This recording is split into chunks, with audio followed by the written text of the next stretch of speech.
WMAR2 News.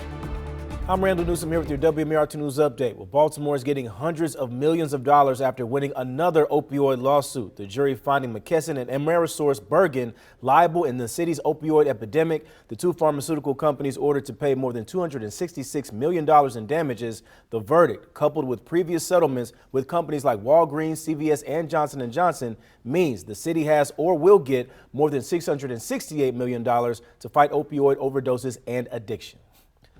Well, there's a second meeting tonight to discuss the controversial power line project in Baltimore, Carroll, and Frederick counties. It starts at 6 at the Carroll County Agriculture Center in Westminster. There's also one tomorrow night in New Market. And expanding career opportunities in South Baltimore. One organization is adding a new vocational training center in Brooklyn. City of Refuge aims to support families in poverty and crisis, from resources for health and wellness to housing and youth empowerment. The new center will teach on-the-job training to its students. Billy Humphrey grew up in Brooklyn and says that the city started giving refuge to the people back in his community.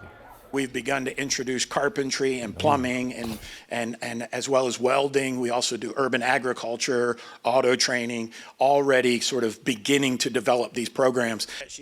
Now, the Wells Fargo Foundation donated $500,000 to help fund the academy.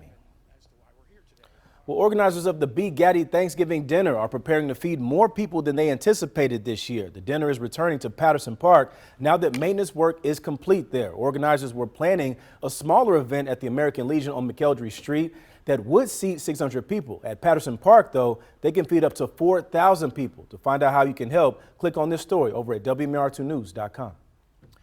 Well, it's been just over a year since Maryland became a state where people can use cannabis recreationally. Now, there's a new way that doesn't involve smoking or eating. Instead, people can drink it. SunMed Growers in Cecil County is selling a cannabis-infused sparkling water. The law that legalized recreational cannabis sales in Maryland lets the statute or state distribute licenses for consumption lounges. Those are bar-like settings where people can consume cannabis in public, but the Maryland Clean Air Act does not allow smoking. The Sunny Socials are only sold in licensed Maryland dispensaries.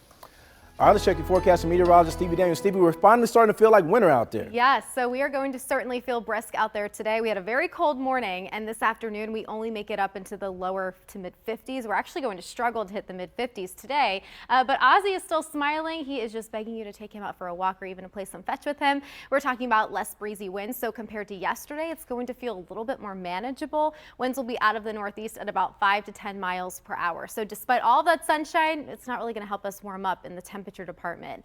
We'll actually stay a little bit below average over the next couple of days. Some showers start to work back in Thursday evening, which could spill over into Friday morning. So I would have the umbrella ready to go as you hit the roads. And as we head into the upcoming weekend, we are going to dry things out just in time for any fall festivities, and we make our way back up into the mid 60s during the afternoon. Randall?